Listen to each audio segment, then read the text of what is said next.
चला फिरूया, निसर्गाचा आनंद घेऊया। तर येस, तुमचं स्वागत आहे माझ्या या नवीन व्हिडिओमध्ये। आणि आज आपण आलो आहोत रोहा तालुक्यामध्ये सांगडे गावामध्ये। आज आपण एक सांगडे गावामधली जी काही डुंगी आहे तिला एक्सप्लोर करणार आहोत। जसं की तुम्हाला ही समोर दिसतच असेल, ती स्थायिक लोक गावातली राहणारी तिला डुंगी असं म्हणतात। तर आपण आज तो डोंगर एक्सप्लोर करणार आहोत। तिथे बघू शकता आजूबाजूला छान अशी हिरवळ होती, शेतमळे होते, छोटी छोटी फुलांची झाडं होती आणि एकांत शांतता, रिमझिम असा पाऊस पडत होता। छान अशा छोट्या छोट्या पाऊलवाटा होत्या आणि बघू शकताय बाजूला आजूबाजूला शेतमळे देखील होते। तर अशा प्रकारे तिथलं वातावरण होतं। आणि आता आपण आहोत एक्झॅक्ट डुंगीच्या म्हणजे त्या डोंगराच्या पायथ्याशी। तर आता आपण अस्ती वरती जाणार आहोत। तर तुम्ही वरून बघा, किती छान भारी असे नजारे दिसतात आणि छान अशी सगळीकडे हिरवळ पसरलेली आहे। तर तुम्ही इथे छोटीशी पिकनिक देखील तुमच्या फॅमिलीसह करू शकता।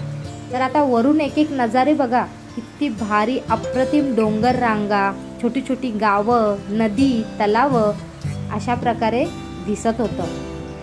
आणि तुम्ही इथे मेडिटेशन करू शकता, योगा करू शकता। आणि तुम्हाला जर एकांत हवा असेल, शांतता हवी असेल तर तुम्ही इथे नक्कीच जाऊ शकता। आणि जर तुम्हाला ट्रॅकिंग करायची असेल तर तुम्ही देखील इथे येऊ शकता। तर बघू शकताय, ही आपली आली ट्रेन गाडी, तर तिकडून चालली होती, तर मी एक शॉट घेतला होता। तर अशा प्रकारे आपण तिला एक्सप्लोर करत आहोत। आणि छान असं डुंगी तरी मला पर्सनली खूप जास्ती आवडली। छान एकांत, शांतता अप्रतिम होती। आणि बसण्यासाठी देखील छोटे मोठे दगडी कातळ अवेलेबल होते तिथे। आपल्या गावाकडे त्याला कातळ बोलतात आणि असं आपण दगड बोलतो। तर या डुंगीच्या पायथ्याशी एक मंदिर होतं जे खूप अप्रतिम होतं।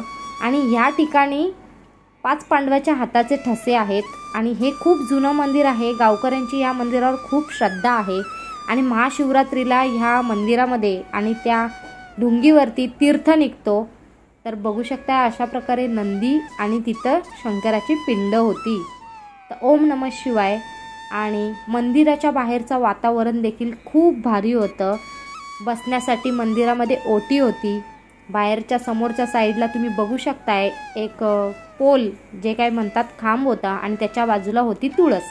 तर अशा प्रकारे हा तुम्हाला आजचा व्हिडिओ कसा वाटला मला कमेंटमध्ये नक्की सांगा। आणि तुम्हाला इकडे जायचं तर तुम्ही जाऊच शकताय। भेटूया आपण नेक्स्ट व्हिडिओमध्ये। तोपर्यंत bye bye, thank you so much, धन्यवाद।